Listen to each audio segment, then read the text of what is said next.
duk wanda ya san Rahama Sadau ya san ina yin hotuna lokuta in daura akan social media. So kuma in ne posting wannan hotuna akasari ba na komawa in fara duba comments me ake cewa, ina dan yi kaɗan in responding ma mutane amma wani ba na yi.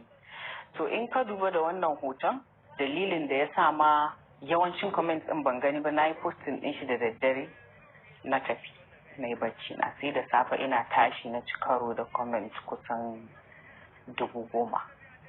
Ban san me ke faruwa ba. So a haka sai wani ya turo min da wannan saƙon da ya sa ake cece kuce na ɓatanci da aka yi.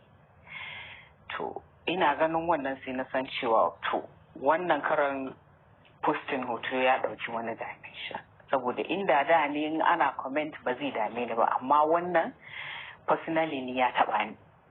Ina ganin wannan na tashi na je na cire hoto daga kan Twitter, saboda a Twitter aka yi shi. Daga baya da na cire, tun kafin in cire mutane sun riga sun ɗauka, an fara turawa ana turawa. So sai na ga cewa ya dace a ce fito in ba ma mutanen gari haƙuri, saboda wannan haushin da nake ji na cin mutunci da shi wannan yamin, duk wani musulmin kwarai zai ji wannan haushi. Sai na fito na ba jama'a haƙuri, na kuma nisanta kaina da wannan comments da wannan yayi. Ya dame ni saboda ɓatanci ne ga manzon Allah sallallahu alaihi wasallam, wanda ma suke nesa da ni ina yaƙi a kansu saboda sun taɓa manzon Allah sallallahu alaihi wasallam. Ina magana ne akan Faransa. Na fito na yi tweeting, na yi zage-zage, na yi post na Instagram saboda na ji haushi a matsayina na cikakkiyar musulma. Yau sai wani ya zo ƙasan kan hotona, abin da ya sa kenan kawai na ji ban ji daɗin abin da ya faru ba.